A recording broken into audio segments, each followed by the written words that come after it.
Before we get started with today's interview, just a quick reminder, click the thumbs up, make sure you subscribe, and ding the bell so that you don't miss any of the great interviews that we have coming up. Now, on to today's interview. Welcome back, everybody. Today, my special guest is Pedagogue and Piano Safari co-author Katherine Fisher. Welcome, Katherine. Thank you so much for being here today.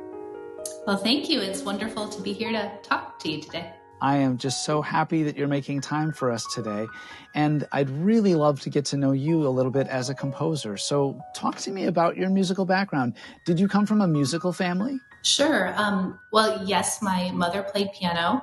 So some of my earliest memories are just sitting with her at the piano, and she'd play little songs and we'd sing together. And I did start lessons around age 6. So that was a priority for my parents. And my father, although he didn't play an instrument, loved classical music. And I remember him playing recordings of Beethoven symphonies and other music like that as I was growing up. So I feel like I did grow up in a very rich musical environment. At what point did you kind of have that experience and begin to feel like, I'm so passionate about this, that this is going to be my life. This is my life's work, and I really want to pursue this past my lessons in my hometown? That definitely happened when I was a teen. I think I was around 14 when I started studying with Nancy Backus. So some of you may know her music, as she published with Alfred. And she was quite an inspiring teacher. And I think she showed me what was possible, and how wonderful music can be as a career, and how rich it can be to teach and to play. So at that point in my life is when I started really amping up my practicing and becoming passionate about music in general. Oh, that's really cool that you had a role model and someone who showed you what was possible and kind of laid the groundwork for you and helped prepare you in such a wonderful way. So when I interviewed your Piano Safari co-author, Julie Haig, she talked to me about you and her meeting in college and coming up with the inspiration for Piano Safari. Can you tell me a little bit about that?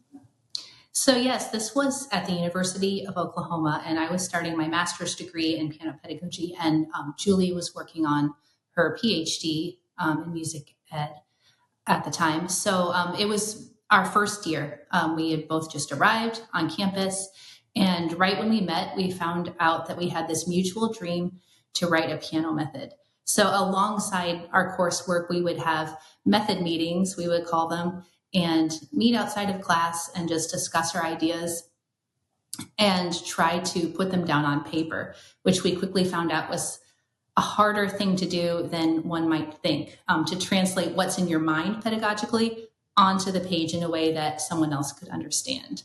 Level 1 of Piano Safari, it took us 10 years to actually write. Wow. And that's not even quite in the form it is now. It's been in some revisions since that time.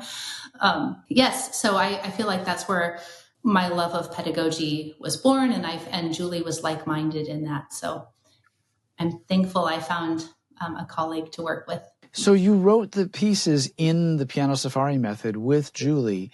So had you done composition before that time? So no, I hadn't done composition other than maybe an assignment for a theory class. I didn't consider myself a composer, and actually neither did Julie. And so at the time when we were laying out our ideas for Piano Safari, we both assumed at that point that we would need to hire other composers to fill the need for the music in the method. But as we got underway, we decided to try to write these little beginning pieces to fill the requirements that we had pedagogically. And we found that we could compose, that it wasn't some giant mystery, that we had the musical skills and the ear to be able to do so. So the end product was that we have composed most of the music in Piano Safari. We do have some guest composers that have written accompaniments and some of our rote pieces, but in general, that's where I first started composing after graduate school. What are some of the things that challenged you as you were beginning to compose? And what were some of the challenges that you faced? So some of the beginning compositions that we had such specific parameters because they were at a very beginning level. So I think a challenge was to make the music interesting.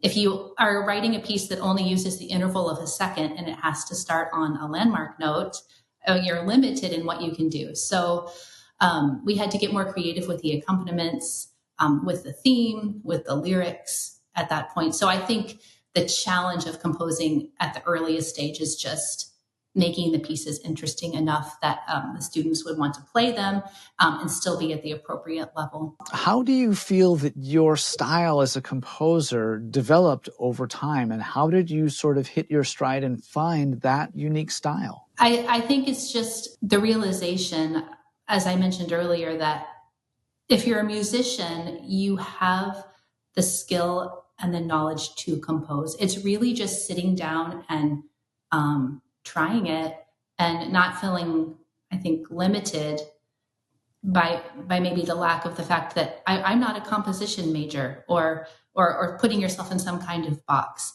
So, I mean, the more that I experimented, the more that I grew confident in my ability to compose.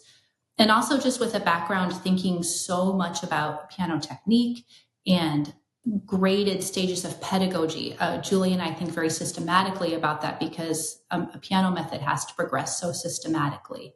Due to that, it gave me very specific parameters within which to compose. I mean, that's a good starting point.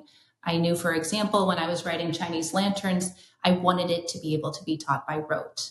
Now, a good rote piece is based on keyboard patterns that a beginner can understand, that maybe that beginner doesn't have much theory background yet. So it has to be a pattern that's easily understandable to a beginner. So there's a very strong parameter already. And then using patterns on the keyboard that they can see visually, like the black key groups. So Chinese Lanterns is composed on all black keys. So once I had these parameters, I would just sit down and experiment with patterns and find something that felt good technically in addition to sounding good musically. So I feel like my composition is very informed by more analytical ideas that I have about what the piece needs to be for the student. That makes perfect sense. And I think it's part of why your pieces fit so nicely under the hands and they're so much fun to play. So that's really, really cool. And I love how you call them parameters, but they're sort of restrictions that you have in your compositions.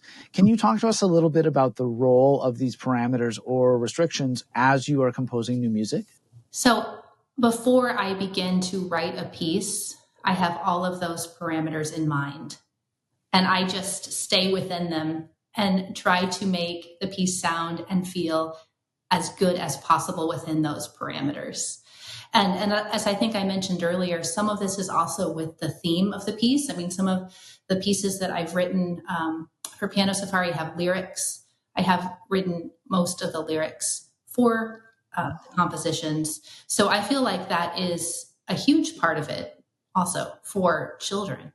So although I do have these parameters in terms of level, key, meter, range, depending on the type of piece, you can still add interest for the student in other ways too. Obviously, I often ask composers how they connected with their publisher, but you became your own publisher. So what was the experience like of setting up a company where you are the publisher and you are, wearing all the hats of composer and promoter and publisher and everything else? It was a giant learning curve for us. Because when Julie and I met at the University of Oklahoma and we wanted to write a piano method, at that point, our mentality was that we are going to find a publisher. But we quickly found out that the method market was already saturated. I mean, all of the major publishers had a method. So they weren't necessarily looking to add one. So out of necessity, we, after we had our first level, we just created a website and put it out there. So we have learned so much since that time about the logistics of running a publishing company, a small publishing company, and running a business. But also we do all of our own editing. We do graphic design. We put all of the music in Finale and transfer it. So we do all the book layout. So we're really involved in every single part of the process. And that's still what we're really passionate about doing. So even as we publish music now by other composers, we're getting more into that. We love that part the most of running the business, just creating all of the new products. And it's funny, it's the more that we do, the more ideas we have. That's the point we're at. So it doesn't feel like there's an end point. It feels like, okay, we finished this and now we have all of these other things on our list that we want to do also. So it's been an exciting ride. I think neither Julie or I ever thought we would be actually running a business like this when we were in music school, but it was really born out of our love for pedagogy. So I feel like it started on the right foundation. Oh, that's really, really cool. And I love how it has developed as time has gone on. And perhaps, although it wasn't the way you thought it was going to unfold, going the route of starting your own publishing company, you were certainly forerunners in that area, because now, of course, that is a very common path. So talk to us a little bit about some of the challenges that you face when you have challenges like digital distribution and you have self-publishing, and talk to us a little bit about the pros and cons of going that route. So we did not start distributing digitally right away. We were really focused on printing the books. Julie and I both love like paper books, and just to read ourselves. And of course, like at the piano, actual music books. But the major problem with that was international distribution for us when we were starting out. We could handle the US shipping, but people quickly became interested in other parts of the world about our work. And so then we would have to ship it from the US internationally. And it's not only expensive, things can get lost in customs. So it really wasn't ideal. So I think one of the things that we've learned and developed along the way are these partnerships that we have with people around the world and other companies that now distribute for us around the world. So in addition to distributing the hard copy products, we also do offer many things digitally. Our supplement books are offered digitally on our website. And we work with SuperScore. So our products are on SuperScore, and also Kindle. So we're trying to make things as available as possible to people around the world. A lot of the digital products were added during 2020, during COVID, when teachers were teaching more online. So it was easier for them to have like a PDF version on an iPad, for example, when they were working with students online.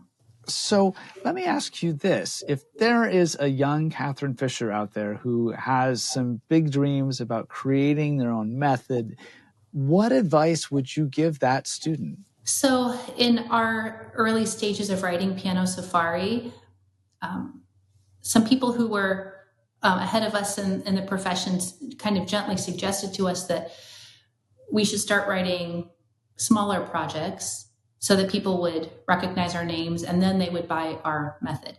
So we tried this for a while, but our heart just wasn't in it at that point. We just really wanted to write the method. So we went with our heart on that. We started by writing the method first before anyone knew who we were. And because I think of the advent of social media, it really helped us during this time period, because our entire business grew just by word of mouth. I think it's a really different time now than it was when we got that advice, when maybe there wasn't such a platform for teachers to talk and share information. So at that point, yes, I see as to why you would need to be more well known for someone to buy a piano method written by you. I understand that advice. But now I think times have changed. So I think my advice would be is to go with what you're most passionate about and don't be afraid to do something innovative, because the other thing that was innovative about Piano Safari was that we included pieces to be taught by rote. And I feel like back in 2010-ish, it really wasn't looked on as positively or understood as much as it is today. It's more a term that's more widely used between teachers, and they know what is meant by that now, which isn't teaching a student a pattern and they don't understand at all what's going on and they're just imitating you blindly. But instead, it's just teaching away from notation, but teaching vital music skills away from notation, sound before symbol. So all of this to say that was something at that point, which most teachers did not understand when we began writing Piano Safari, but we felt so strongly about it that we included it anyway. And I feel like that is part of its ultimate success, that it wasn't just the same type of method book that was out there, but that it was different. My advice would be to basically follow your heart and do what you're passionate about, and don't be afraid to be innovative with it. That's awesome. I love how you stayed true to your vision and listened to what you really felt was the right path forward for you and went with that. That is awesome. What is it that you would hope to be known for? I just hope that the pieces that I've written and particularly Piano Safari would bring students and teachers joy in their music making, that students would grow up to be musicians who use music throughout their life, that are creative musicians as well as well-trained musicians. So I just hope that the materials that we've created will have a lasting impact in students' lives. That is awesome. And I think you're well on your way to being remembered for all of those things. That is so cool. My guest today has been Pedagogue and Piano Safari co-author Katherine Fisher. Katherine, thank you so much for being here today and sharing with us. I really appreciate it. Thank you so much.